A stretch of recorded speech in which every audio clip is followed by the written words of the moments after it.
안녕하십니까. 20년 동안 이웃만 연구해온 솔로몬입니다. 오늘은 저희 솔로몬이 운영하는 블로그에 상간자를 특정하는 문제에 대해서 글을 써드렸습니다. 상간자를 특정하는 건 무엇이냐면, 상간자를 상대로 소송을 하면 피고가 되는 상간자의 이름, 주민번호, 주소를 특정을 해야 됩니다. 그래서 피고가 누구다라고 해서 딱 픽스를 시키는 것을 말하죠. 그 문제가 사실 실무에서 와보면 굉장히 중요합니다. 그래서 그 문제에 대해서 오늘 논해보려고 하는데, 자, 일단 상간자 소송을 하려면 어떤 증거가 있어야 되죠? 예, 첫 번째, 상간자와 배우자가 상간한 사실을 입증할 증거, 또 상간자가 상대방에게 배우자가 있었다는 사실을 알았다는 사실을 입증할 증거가 있어야 되죠.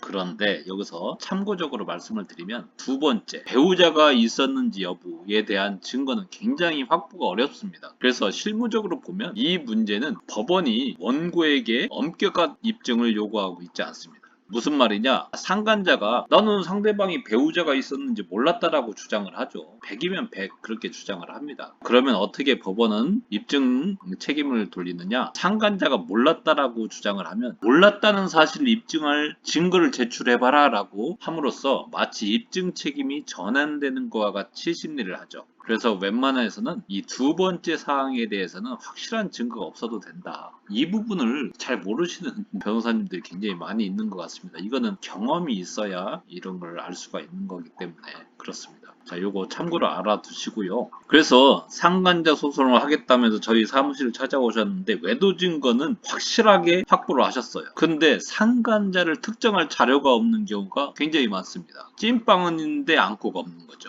그런 경우에 상대방을 어떻게 특정할 것이냐, 이 문제가 또 굉장히 중요합니다. 그런데 이때 상간자의 핸드폰 번호를 알고 있다. 그러면 특정할 수 있습니다. 그러면 이동통신사에 사실조회 신청을 하죠. 그러면 3, 4회 모두 합니다. 한꺼번에. 그러면 상간자의 이름과 주민번호, 주소로 모두 알 수 있습니다. 자, 그런데 이름과 주소만 알고 있다. 그런 경우에도 특정을 할 수 있습니다.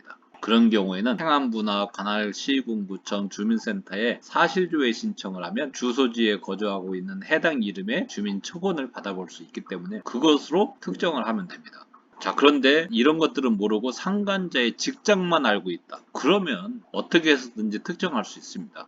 물론 직책이나 부서를 더불어 알고 있다. 그러면 더 쉽겠죠. 그렇지만 직장만 어느 정도 알고 있다라고 하면 수단과 방법을 가리지 않고 어떻게든 특정할 수 있겠다라는 겁니다.